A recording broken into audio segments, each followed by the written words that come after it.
warahmatullahi wabarakatuh.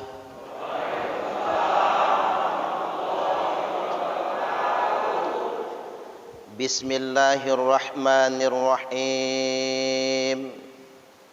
Alhamdulillahilladzi khalaqal khalqa 'alal itlaq. Fatiras samawati wal ardi wa basitil arzaq. Ashhadu an la ilaha illallahul malikul khallaq. Wa ashhadu anna Muhammadar Rasulullah al-mab'utsu litatmimi makarimal akhlaq. Allahumma salli wa sallim ala sayyidina Muhammadin wa ala alihi wa ashabihi wa man tabi'ahum bi ihsanin ila yaumit talaq. Amma ba'du. Yang saya hormati Komandan Korem 043 Garuda Hitam, yang terhormat Bapak Brigjen TNI Toto Jumaryono SS MIKOM. Semoga beliau selalu sehat dalam rangka menjalankan tugasnya. Selanjutnya yang saya hormati pejabat lingkungan Korem 043 Garuda Hitam beserta keluarga besar Makorem 043 Garuda Hitam. Apa kabar Bapak Ibu, sehat? Alhamdulillahirabbil alamin. Kita sedang diuji dengan pandemi COVID-19. Wabah ini seolah-olah selalu datang, bahkan setiap 100 tahun sekali. Seolah-olah ada wabah yang besar sekali. Tahun kembar 1919 ada flu Spanyol.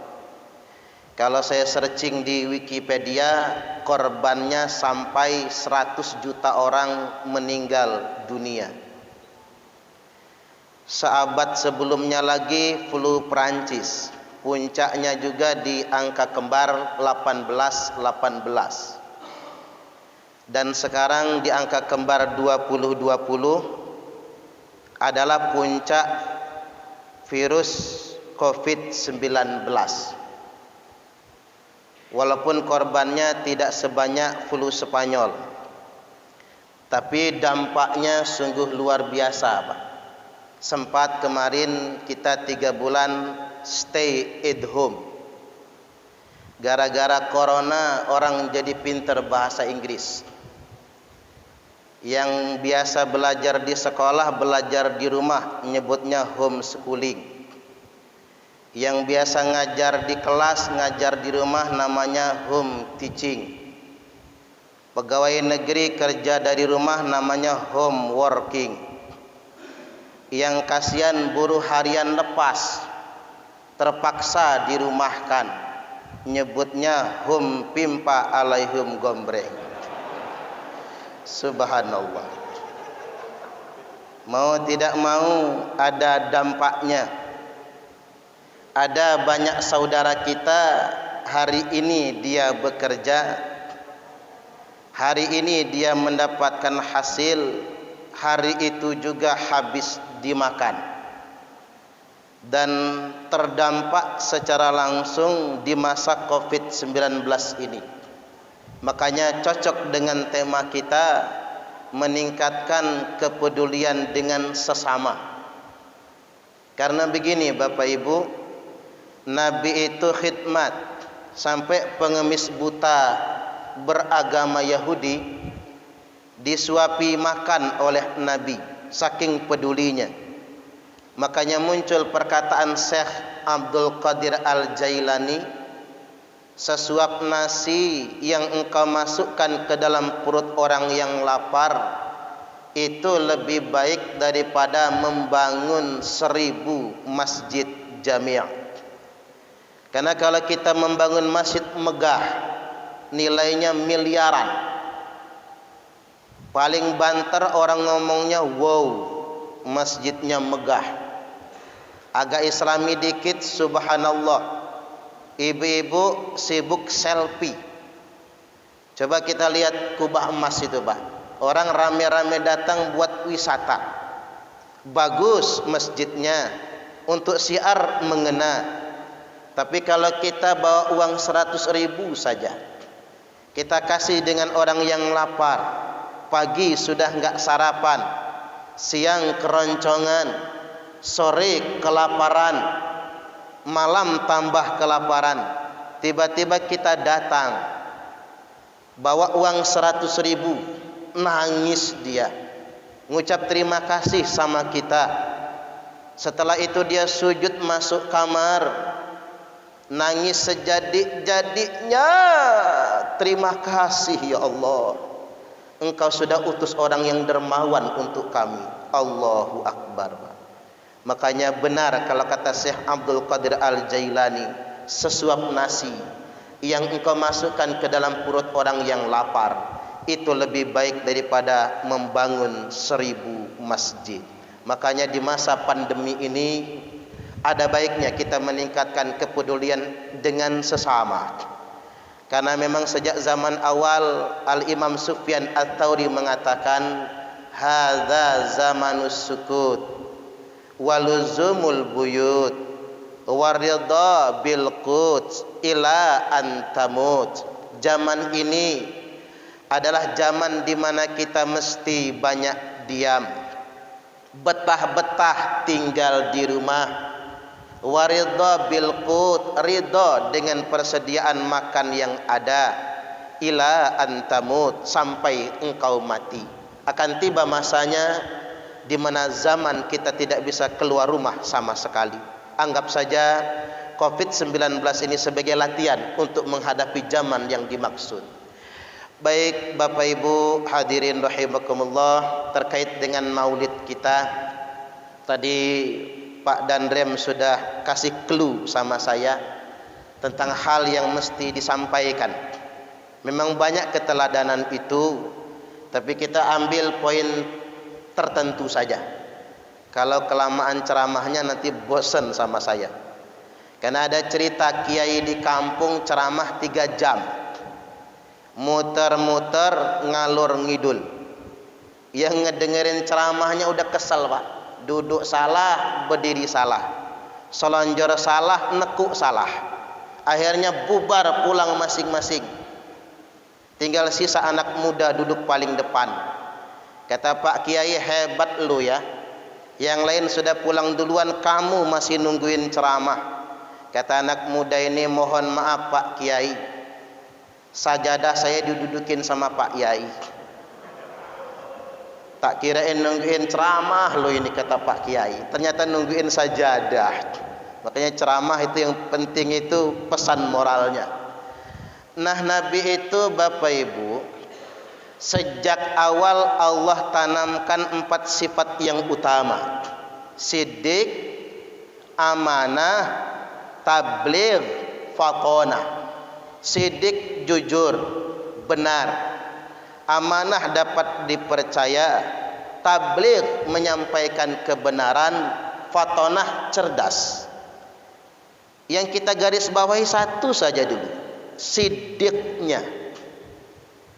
Karena masalah bangsa manapun di sini, Pak, di kejujuran. Indonesia ini banyak orang pintar, tapi kurang orang benar. Ya enggak kira-kira? Makanya Indonesia ini negara mayoritas muslim, dengan populasi muslim terbanyak di dunia internasional, tapi korupsinya ranking 4. Ini korupsinya ranking 4 negara kita ini. Berarti masalahnya di kejujuran. Kita saban tahun memperingati Maulid Nabi, tetapi tidak benar-benar mencontoh Nabi. Jadi yang dicontoh itu bukan masalah udeng-udengnya, bukan masalah jubahnya, tapi sidiknya. Karena bagi saya begini, masih mending orang goblok enggak benar daripada orang pintar enggak benar. Kalau orang goblok enggak benar, paling nyuri kotak amal. Ini kerjaan orang goblok enggak benar. Dan kadang-kadang pengurus masjid pintar, Pak. Tiap Jumat udah dihitung tuh isi kotak amal, simpen, karena ketahuan bakal dicuri orang. Kalau orang goblok enggak benar, berangkat ke masjid bawa sendal jepit, pulangnya bawa sendal kulit. Ini orang goblok enggak benar nih. Tapi kalau orang pintar enggak benar, ini yang menghancurkan sebetulnya. Ini yang merusak. Kita ini sedang dihadapkan dengan generasi akhir zaman. Banyak orang pintar tapi tidak benar.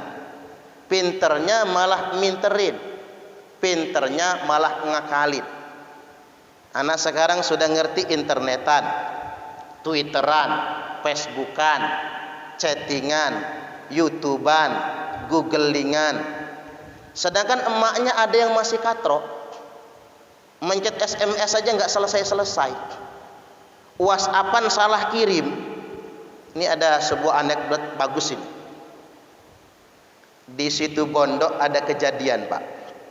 Guru SMA praktek, disiapkan satu gelas isinya air tawar, satu gelas isinya alkohol, disiapkan segenggam cacing yang masih hidup.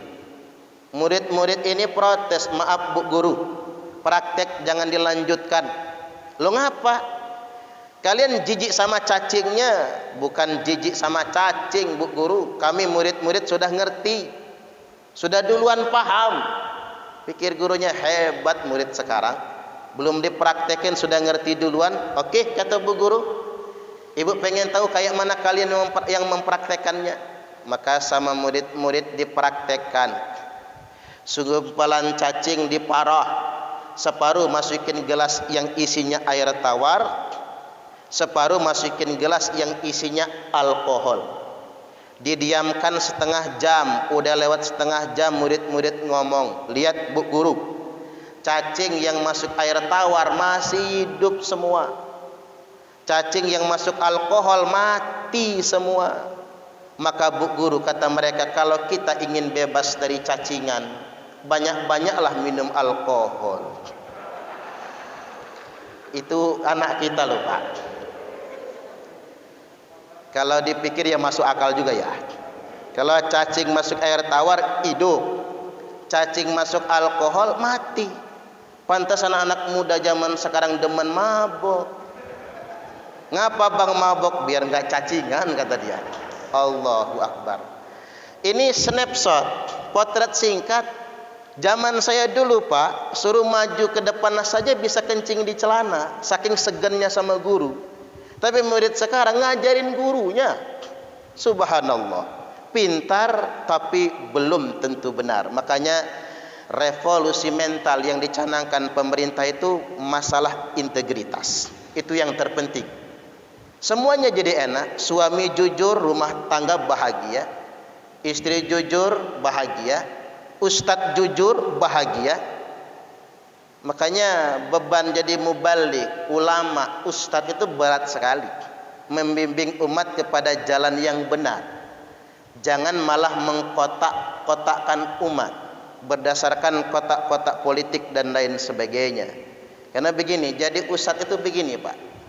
Ngomong apa aja benar tuh bagi orang awam. Makanya beban moralnya sangat berat sekali.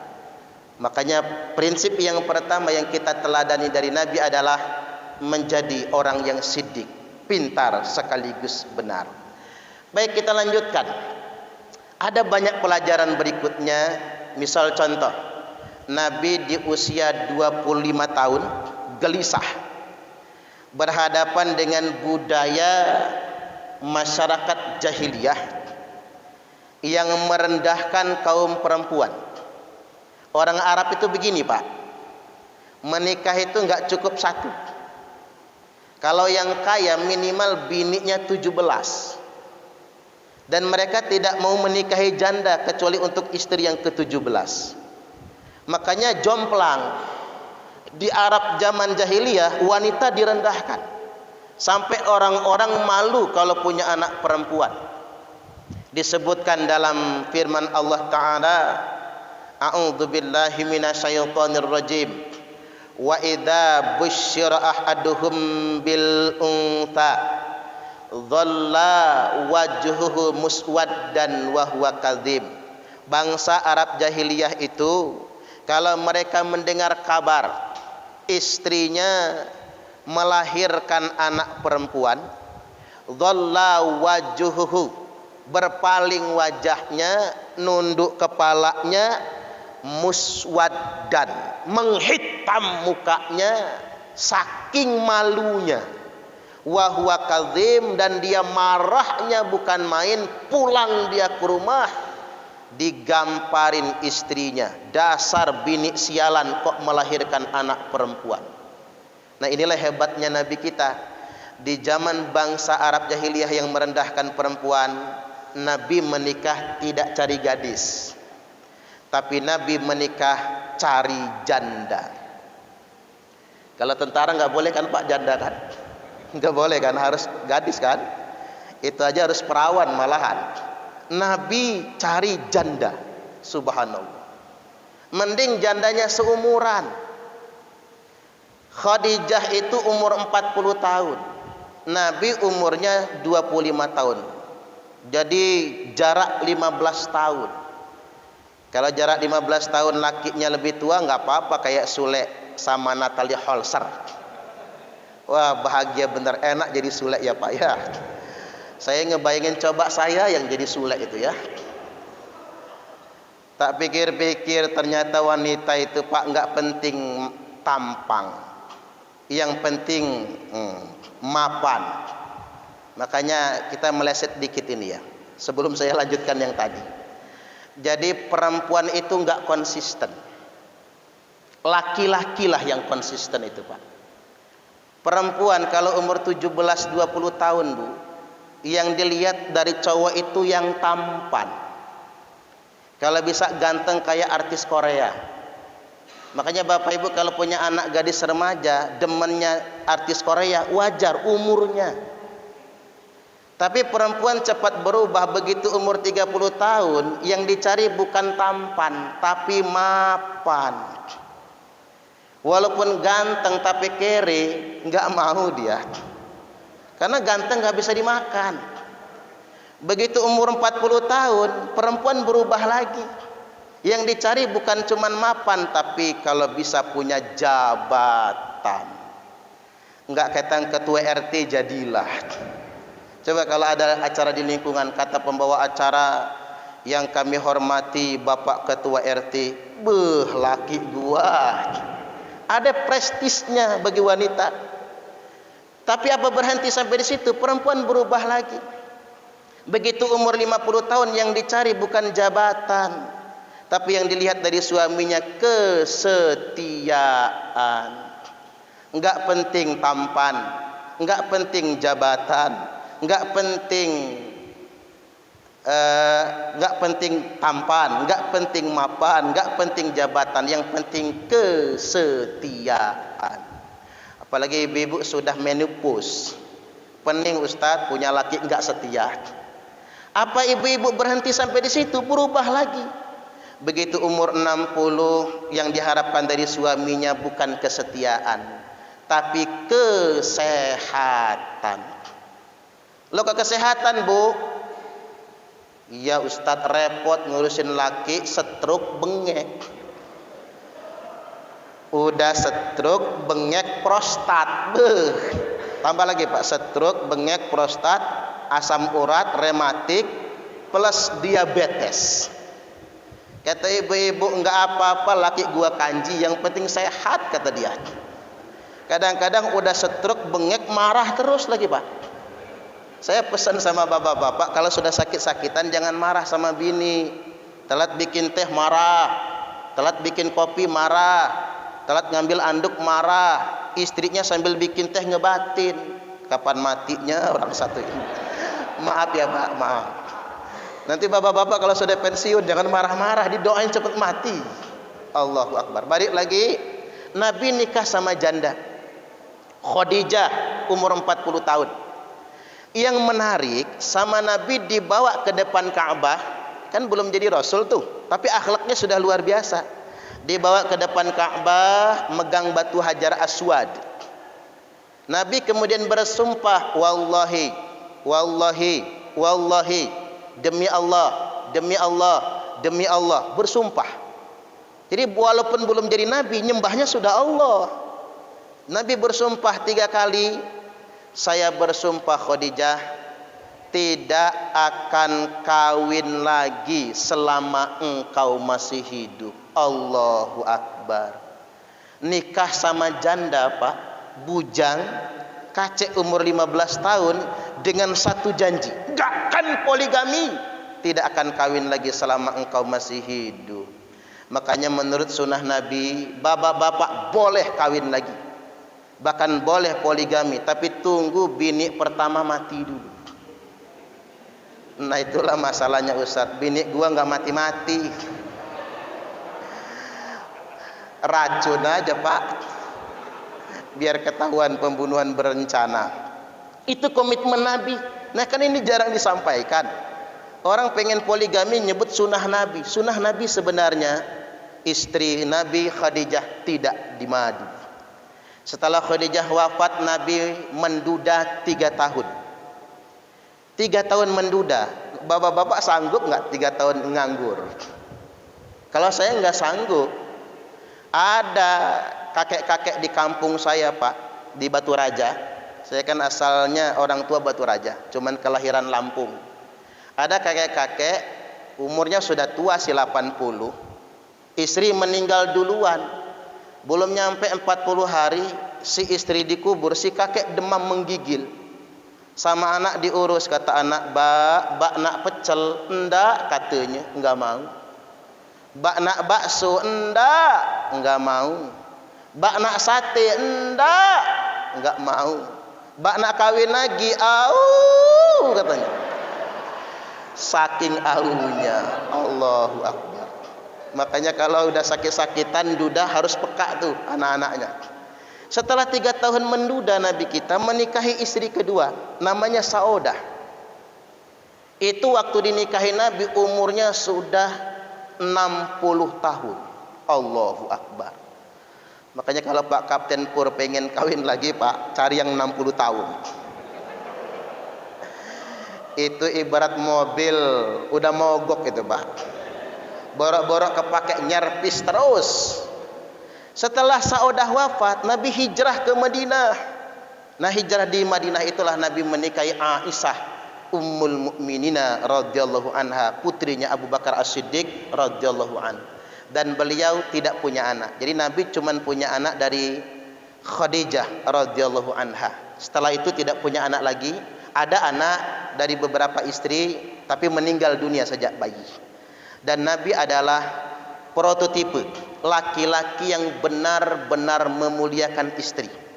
Dan ada satu contoh yang bapak-bapak harus teladani dari Nabi. Nabi itu selalu memuji istrinya. Kan bapak-bapak dalam tugas, mending kalau rumahnya di Bandar Lampung, istri tinggal di sini. Bagi bapak-bapak yang tugasnya jauh, terpisah dengan keluarga, satu hal jangan dilupa, rajin video call, pujilah istri. Karena kalau istri nggak pernah dipuji, nanti yang memuji tetangga. Nah itu bahaya. Apalagi yang memuji mantan pacarnya nantinya. Pas temu alumni SMA anu misalnya, temu alumni SMA ini ketemu mantan pacar, kata mantan pacar, kamu dari dulu nggak pernah berubah. Nah, makanya Nabi itu selalu memuji istri. Apa panggilannya kalau sama Aisyah itu, ya Umairah, wahai yang kemerah-merahan. Kadang-kadang ibu-ibu tuh pengen lah dipanggil kemerah-merahan. Baju aja udah pink, androknya pink, kerudungnya pink, sendalnya pink, kaos kakinya pink, bedaknya pink, lipstiknya pink. Ketiban lewat depan suami pengen dipanggil kemerah-merahan, tapi apa kata suaminya? Anak babi mau kemana ya? Oh ya, mentang-mentang celeng pink juga. Pujilah istri. Bahkan ada istri Nabi itu namanya Sayyidah Sofiyah. Nabi sering mengatakan jamilatum min ba'id, malihatun min qarib. Dari jauh tampak cantik, dari dekat tampak manis sekali. Jadi pandai memuji istri. Jangan sampai istri dipuji orang, karena itu hiasan tersendiri. Memuji masakan istri dan lain sebagainya. Baik, kita persingkat. Umur 53 tahun Nabi kita, umur 40 tahun Nabi kita resmi diangkat menjadi Rasul. Dan ingat sekali lagi, misi dakwah Nabi adalah khidmat, melayani. Saya sempat diingatkan, Pak Ustadz, dakwah itu bukan di mimbar. Iya juga ya Pak.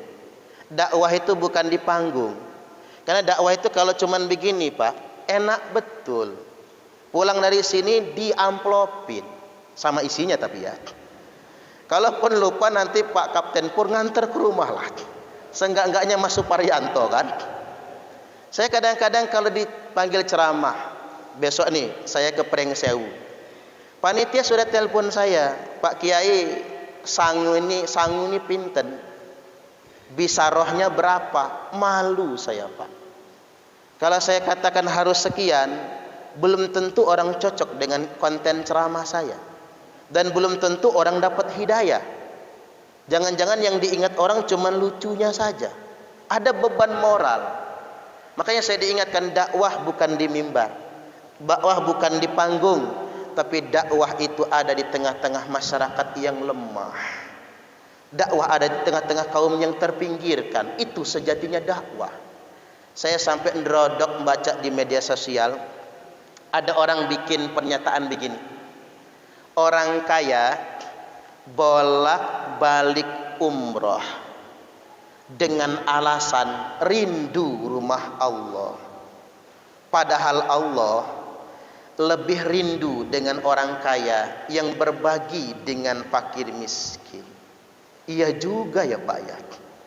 Seandainya di Indonesia ini orang kaya raya, orang yang sangat kaya, orang yang cukup kaya, orang yang sedang kaya, dan orang yang sedikit kaya saja mau menolong saudaranya dan tetangganya sendiri, ringan beban Indonesia ini.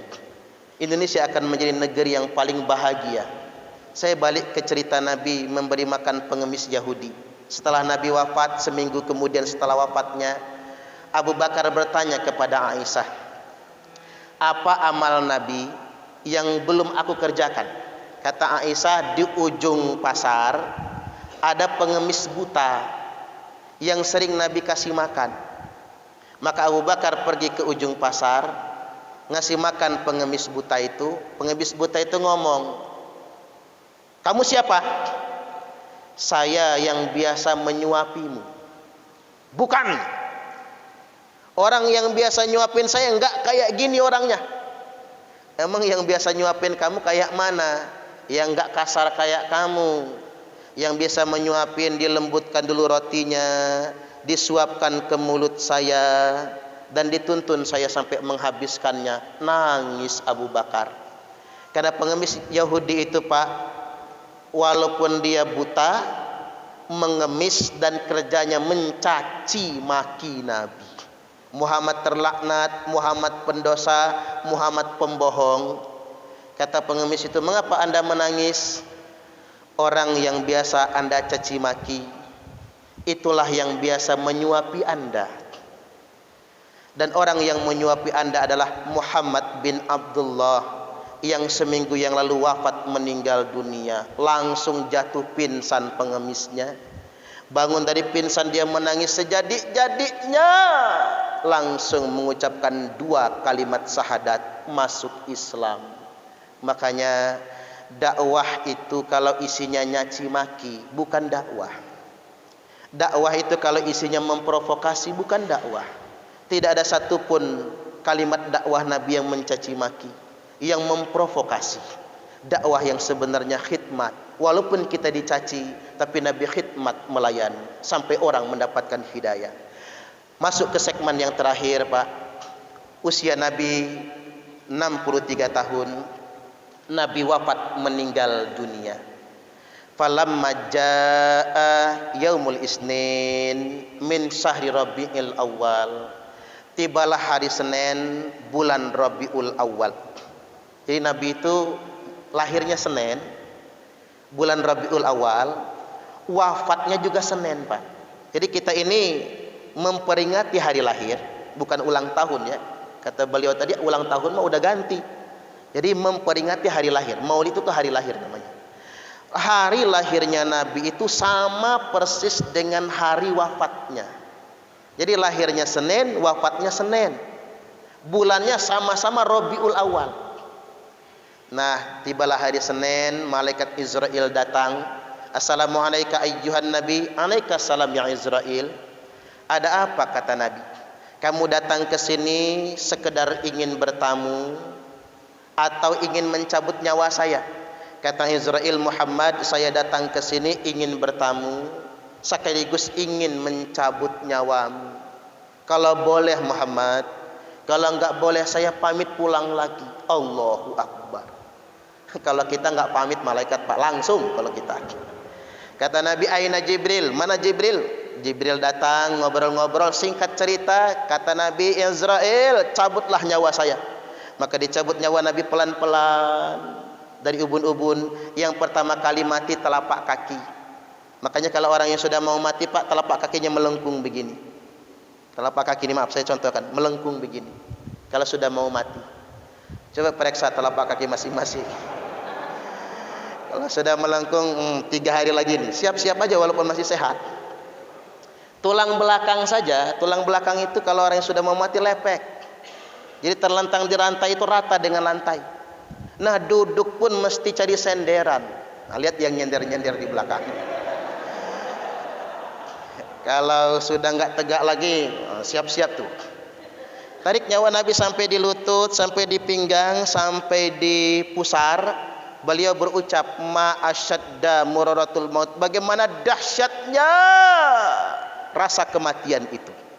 Jibril berpaling, nggak tega. Maka Nabi berdoa, ya Allah, timpakanlah rasa sakit sakaratul maut kepada saya semua. Jangan timpakan kepada umatku. Walaupun Nabi enggak merasakan sakit, Pak. Tarik lagi nyawa Nabi sampai di dada. Beliau berwasiat, usikum bisolati wa ma malakat aimanukum. Aku wasiatkan kepada kalian semua, jaga solat. Solat. Yang lain-lain banyak, minimal solat saja. Wa ma malakat aimanukum, dan semua orang lemah di antara kalian. Ada juga yang menafsirkan wa ma malakat aimanukum ini jabatan yang sedang kita emban. Tarik lagi nyawa Nabi sampailah di kerongkongan. Nabi mengingatkan, ittaqun nisa, hati-hati dengan wanita. Ittaqun nisa, jaga kaum wanita. Ittaqun nisa, muliakan kaum wanita. Mengapa hati-hati dengan kaum wanita? Betapa banyak suami terjerumus hanya gara-gara istrinya. Ada uang abang disayang, enggak ada uang abang ditendang. Kalau dompet suami lagi gemuk minta dipeluk-peluk, tapi dompet laki lagi tipis dipegang saja bilangnya najis. Jijai bajai najong tralala. Udah tugasnya capek ya Pak, pulang ke rumah dicemberutin bini. Itu istri yang bakal menjerumuskan suami. Makanya kata Nabi, perempuan paling gampang masuk surga, paling gampang masuk neraka. Perempuan kalau pengen masuk surga, taat suami, qanaah, nerimo, berbakti. Tapi kalau pengen masuk neraka, gampang ngelawan sama suami. Suami lagi tidur, Bu, sepak palanya. Gratis masuk nerakanya. Percayalah sama saya. Ini pelajaran ini. Tarik lagi nyawa Nabi sampailah di batas yang paling akhir. Nabi mengucapkan kalimat, ditempel kupingnya Imam Ali, as-shalah, as-shalah, as-shalah, salat, Salat dan salat lagi. Ummati, ummati, ummati, umatku, umatku, umatku. Wafatlah Nabi di usia 63 tahun, waktu duha, Senin 12 Rabiul Awal. Baik, demikian mudah-mudahan dari ceramah singkat ini ambil hikmah yang terbaik, dan masih banyak hikmah-hikmah yang lainnya lagi. Yang terpenting kita sebagai umat Nabi harus terus berusaha semampu kita mencontoh dan meneladani Nabi. Baik, sekarang kita berdoa. Ya dzal jalali wal ikram, a'udzu billahi minasyaitonir rajim. Bismillahirrahmanirrahim. Alhamdulillahirabbil alamin. Allahumma salli wa sallim ala sayyidina Muhammadin wa ala alihi wa sahbihi wa barik wa sallim ajma'in. Allahumma ighfir lana dhunubana wa liwalidayna warhamhum kama rabbawna shighara. Rabbana hab lana hukman wa alhiqna bis salihin waj'al lana lisana sidqin fil akhirin. Ya Allah, berikanlah kami ilmu yang disertai kebijaksanaan. Kumpulkanlah kami beserta seluruh prajurit TNI di keluarga besar Makorem 043 Garuda Hitam sebagai orang-orang baik semua. Waj'al lana lisana sidqin fil akhirin. Sebagai prajurit, ya Allah, jadikanlah kami semua sebagai buah tutur kata yang baik, sebagai kenangan yang indah bagi rekan-rekan dan bagi bangsa Indonesia, bahkan bagi generasi di kemudian hari. Allahumma anzilir rahmatan wa maghfiratan wa salamatan fid dini wad dunya wal akhirah. Ya Allah, limpahkanlah rahmat-Mu, ampunan-Mu, keselamatan dalam urusan agama, dunia sampai akhirat, dan dalam urusan tugas kami sebagai prajurit. Ya Allah, berikanlah keselamatan bagi rekan-rekan kami yang sedang menjalankan latihan. Ya Allah, berikanlah keselamatan bagi kami semua yang sedang menjalankan tugas demi bangsa dan negara. Kami bekerja lillah, kami bertugas lillah. Oleh karena itu, ya Allah, berikan pahala yang berlipat ganda, keberkahan dunia sampai akhirat untuk keluarga kami, untuk masyarakat kami, bangsa dan negara kami. Allahumma adfa'annal ghala wal bala wal waba min wabah corona. Ya Allah, angkatlah dari negeri kami berbagai macam balak musibah. Jauhkan dari gonjang ganjing dan jauhkan kami dari wabah penyakit, khususnya wabah corona yang sedang menimpa negeri kami. Wasuyufal mukhtalifata wasyada'ida wal mihan ma dhahara minha wa ma batan min baladina hadza Indonesia khassah wa min buldanil muslimina ammah innaka ala kulli syai'in qadir. Rabbana atina fid dunya hasanah wa fil akhirati hasanah wa qina adzabannar. Wa sallallahu ala sayyidina Muhammadin wa ala alihi wa sahbihi wa sallam. Alhamdulillahirabbil alamin. Demikian dari saya, Bapak Ibu, kurang lebihnya mohon maaf, dan kepada Allah Ta'ala mohon ampun. Wallahul muwaffiq ila aqwamit thariq. Wassalamualaikum warahmatullahi wabarakatuh.